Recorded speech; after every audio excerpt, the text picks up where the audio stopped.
Pour certains observateurs, la technologie éducative nuit à l'apprentissage des élèves. Un certain nombre d'études a montré que l'utilisation abusive des appareils électroniques pouvait conduire à une baisse de niveau des apprenants, car ces appareils, pour la plupart, disposent des fonctionnalités de correction automatique d'orthographe.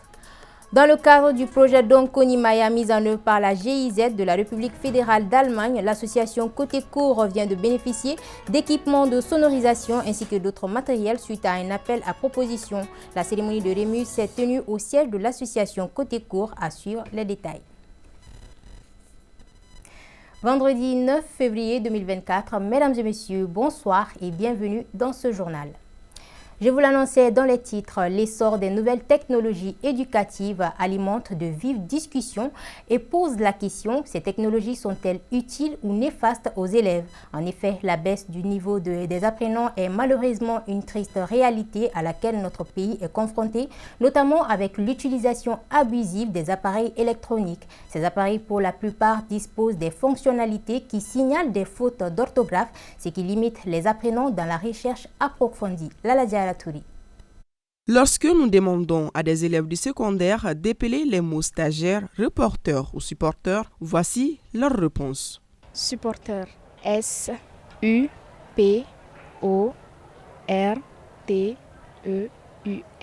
Hypothèse, comment on l'écrit? H-Y-W-P-O-T,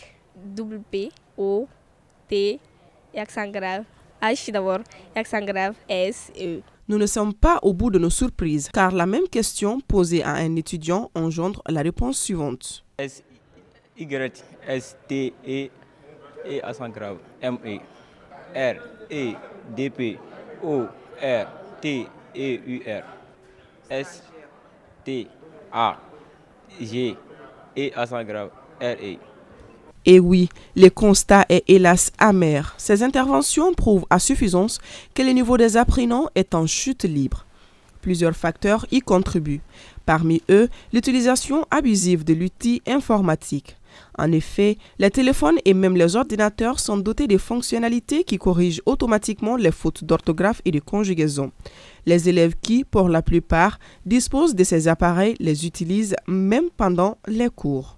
Impuissant, le corps professoral confirme que d'année en année, le phénomène prend de l'ampleur. Avec la correction automatique, là, les enfants ne fournissent plus d'efforts. Même les adultes, quand on met un message, les téléphones même corrigent. Avant, les dictées même, c'était 5 fautes 0. Lorsque j'ai commencé à enseigner, le niveau des élèves était nettement supérieur au niveau des élèves que nous avons aujourd'hui. Souvent, je m'amuse à leur demander, mais comment elles ont fait pour avoir le DEF, quoi. Les corrections automatiques aujourd'hui, effectivement, influencent de façon très très significative, n'est-ce pas? C'est des aspects qui, d'ailleurs, créent des situations de paresse pour les étudiants et les élèves aussi dans le cadre de la recherche, n'est-ce pas, des connaissances. Parce qu'imaginez, il y a des aspects qui sont importants. Quand un élève écrit village avec un seul L, ce n'est pas explicable. Les acteurs de l'éducation sont unanimes. Les parents sont en partie responsables de cette baisse du niveau des apprenants. En dotant les enfants de ces outils, ils oublient très souvent d'assumer leur rôle de suivi et d'encadrement de leur progéniture dans leur utilisation. Les parents doivent suivre les enfants. Ils sont laissés à eux-mêmes. Ils ne font pas d'exercice, ils n'apprennent pas les leçons. Même quand tu prends le téléphone d'un enfant, le parent vient te dire « Ah, c'est moi qui l'ai appelé ». Voilà. Le comportement des parents d'élèves, c'est à revoir. C'est-à-dire les parents doivent s'impliquer. C'est le paraître aujourd'hui qui est mis en avant par les parents. Or, l'école n'a pas besoin du paraître, que ce soit les interrogations, les devoirs. Les élèves ont du mal à se défaire de leur téléphone. Les TIC, on peut le dire, ont certes d'un côté des avantages car elles facilitent l'apprentissage, mais de l'autre, leur mauvaise utilisation impacte de façon négative le niveau des apprenants. Les acteurs de l'éducation ainsi que les parents d'élèves doivent donc chacun de leur côté prendre des mesures correctives pour un meilleur usage des technologies de l'information et de la communication par les élèves et étudiants. Le comité AEEM, en collaboration avec le lycée Primo de Cati, vient d'organiser une journée de don de sang, une action citoyenne mettant en lumière non seulement l'acte d'altruisme, mais aussi l'engagement et la générosité des jeunes lycéens. La journée de don de sang a également été marquée par un élan de solidarité envers nos femmes. Aïssata Dit Koumakani. Les dons de sang, un geste simple et bénéfique qui permet de sauver des vies. C'est justement pour pallier le manque de ces liquides précieux et soutenir nos femmes que l'AIM, en partenariat avec le lycée Primo de Kati, a initié cette journée du don de sang. Kati est une ville garnison. Parlant d'une ville garnison, ça dit beaucoup de choses. Nos frères, nos sœurs, nos grands frères, nos tontons et nos papas sont des militaires. La moindre des choses que nous pouvons faire, c'est de leur donner nos sangs. La formation, c'est apporter sa pierre à l'édifice national. Alors, il est aussi important que dans la même foulée, qu'on a décidé d'apporter notre soutien à la transition, d'apporter notre soutien aux militaires en organisant ce don de sang volontaire, parce que sauver une vie, il n'y a pas de prix à ça. Si donner son sang est bénéfique pour autrui, cela a permis à ces jeunes lycéens non seulement de connaître leur groupe sanguin, mais également de bénéficier d'analyses biologiques. Donner du sang, c'est de sauver la vie. Et aujourd'hui, si nous voyons bien sûr l'activité qui se passe au sein de notre territoire, au nord du pays, au centre du pays, ce que nos femmes sont en train de faire, cela va de soi que chacun essaie de contribuer. Et cette importance, elle est énorme. Non seulement ça sauve la vie, ça peut me donner la santé et ça va me permettre aussi de comprendre réellement quels sont les différents types de maladies que j'ai, sauver, connaître sa santé, c'est tout déjà.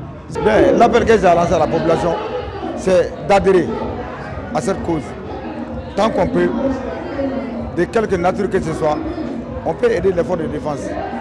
La montée des couleurs avait donné le ton à cette journée hautement symbolique et pleine de signification pour des jeunes désireux d'en faire plus pour la patrie.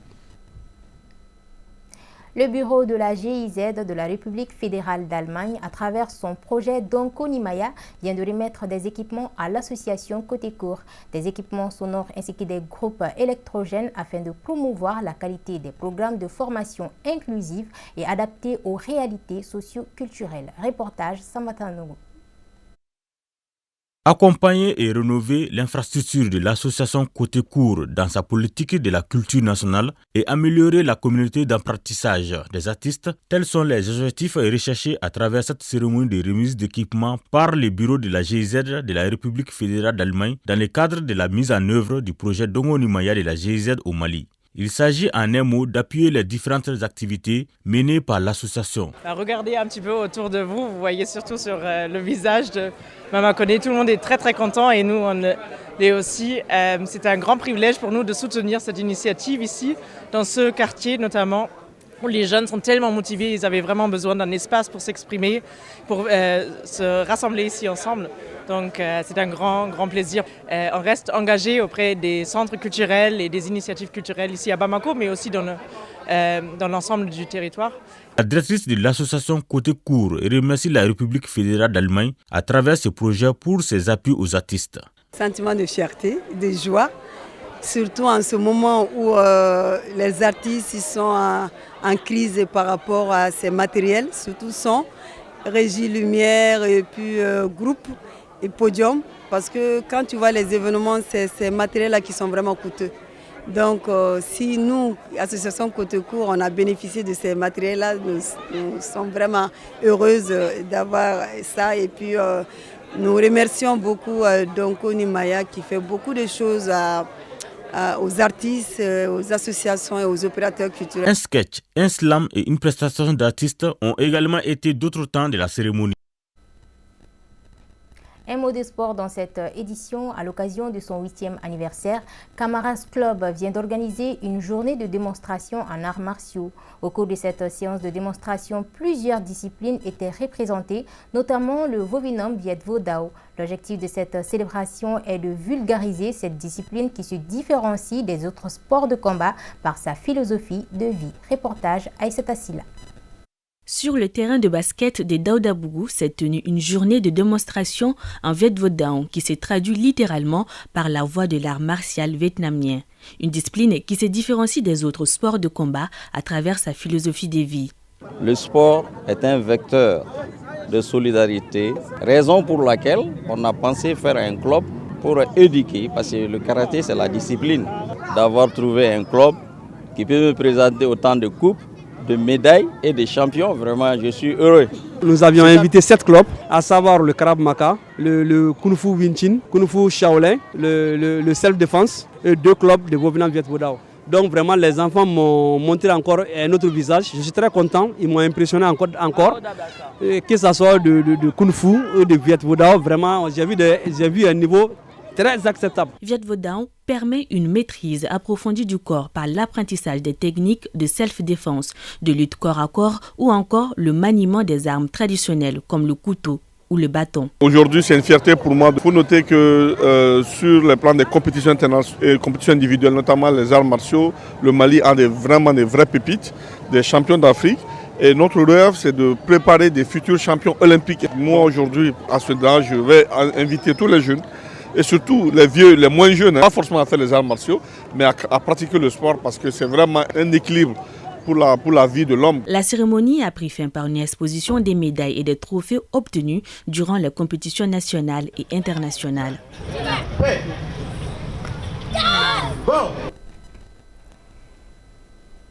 Voilà, c'est ce qui met fin à ce journal. Merci de votre attention. Restez branchés sur ORTM2 pour suivre en direct l'élection de Miss Bamako tout à l'heure à l'Hôtel de l'Amitié.